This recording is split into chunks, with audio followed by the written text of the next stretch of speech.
Good morning.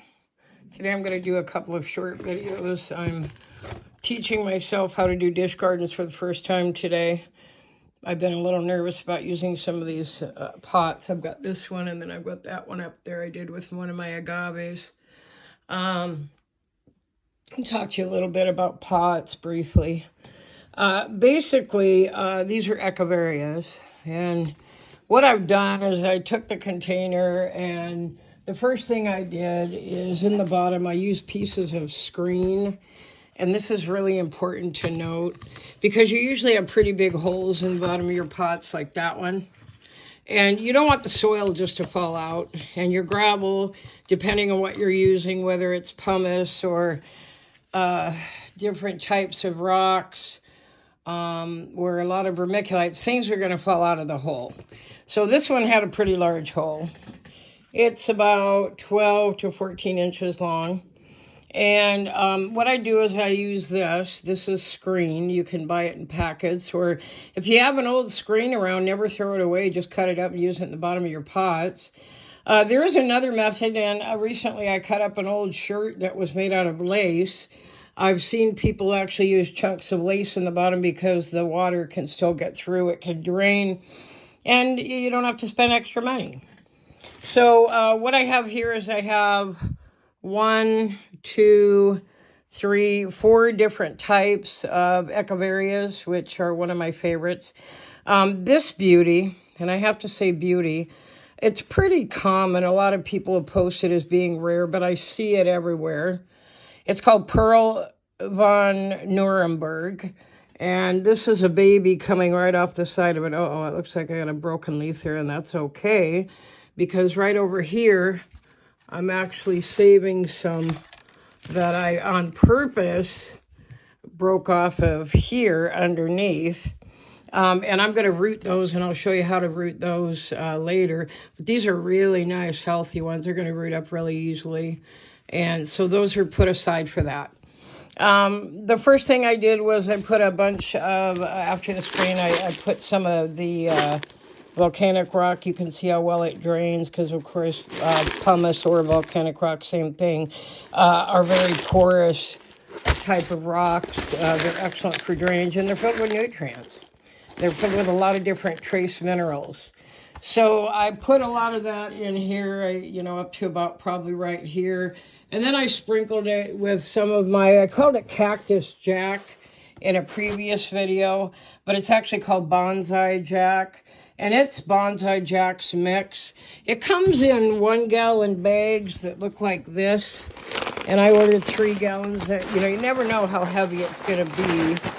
It'll tell you, but you don't know how much you're going to get for that weight. So I buy these, and then I've got that as backstock right there with my pumice. So I mixed those two in here for excellent drainage, and then I took my soil mixture, which looks a lot like this right here.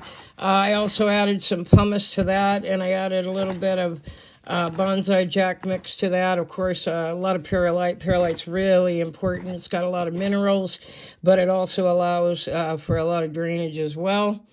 And I mixed that up, and then I filled the pot up to about right here, maybe a little higher. And then I placed all my plants. I start always, of course, when you do a dish garden, you start with the biggest one or the center one, whichever is going to be the prominent showpiece of the container. I'll show you that one in just a few minutes. So I placed Pearl von Nuremberg here with her little baby. And I'll turn that around so you can see what that looks like on the other side too. And it's beautiful. And then I have some other ones that I'm not worried about growing them separately because I have a duplicate. So this one right here is called Lola. I've got one I ordered, my very first order I ordered from somebody who has no idea what they're doing when they ship plants. And it's on the other side of my kitchen over there. It looks like it's probably going to die. But I added this one, and that's another echeveria called Lola, and she's growing extremely well. And if you haven't noticed, right in here, she's got a baby. She had a big, tall bloom. Sorry, a bloom, not a baby. But I'm also noticing, if I look really close, you're going to see that there's another one right here coming. Okay. So I put her in there. So I've got Pearl von Nuremberg Lola. And then I added one that's not an Echeveria. It's called an Aeonium. And that's this one. This is called Sunburst Aeonium. And even though I think it's pretty ugly right now, it's supposed to get beautiful. And I've seen it all over. So we'll see how that does in there. And then this one was dying also on the other side. This came from that very first order from somebody. And he just honestly didn't know what he was doing. And he sent some pretty lame plants. So I'm going to try to save this puppy. She was in too shallow of a container. And this one, I believe, is Lovely Rose. This one's Graptoveria Lovely. So I've got a little mix of everything. And then after I planted them and I got the soil around them, then I came back. And this is one of many tools you're going to want. It comes with a nice little kit. I haven't shown you the kit video yet. I will get that one up. And this is handy, and I like it with my dollar store containers because when you tip to the side, you can literally fill this up. Sorry, I'm one-handed here. I can't tip it all the way, but, well, here's a good example. And then it just scoops right in there. And you scoop up your material, your substrate, and then you deposit it. And then what I do is I also use my tongs, and I have another one that's smaller to lift the leaves as you're going underneath so you're not breaking them off. And then you basically just fill it up, you know, so that you've got your substrate. And, you know, again, lifting these up. So, you know, and the one thing that a lot of people who are starting out don't understand is the importance of keeping the leaves off the soil. So this prevents all the leaves from settling on the soil. You'll see I've got it under there. And that is how you prevent rot. I found my first piece of rot today, and that was like, oh, I had a little bit of a baby heart attack. But it was something that had been planted elsewhere that I bought. And then here's your dish garden. Now, there's another one I might put here, and that's, I've got two of these. These are called Pulilin Savannas, and to add some more color, I might put that there. I haven't decided, but overall, you want to give it enough room so when it does start growing, it's got room to grow so you don't have to change it right away. And we're going to see how these do, but I'm pretty excited. Like I said, that's my first one. I might even actually, I think I might put that pulley here. Yeah, I think it would be beautiful there. So I'm going to add it on the corner, and then I will have planted my second dish garden. But this was my first one, and I'm learning. It takes time. This is this giant blue agave I was given. Not given, but bought. I say given because I ordered something that was supposed to be about that tall, and that's what the seller sent. This plant was the one that I actually found some rot on underneath. It's easily changed out if it doesn't make it. That was one that I bought called Neon Breakers, and it's supposed to get just incredibly beautiful. Here's my variegated prickly pear. Also called a puntia. Anything that's a prickly pear is a puntia. And then this one right here, and these, oops, that little guy, oh, he's okay. These were sent to me as a gift.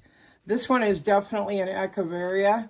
These were sent as a gift from a lady who messed my order up and it didn't send in time. It got overlooked.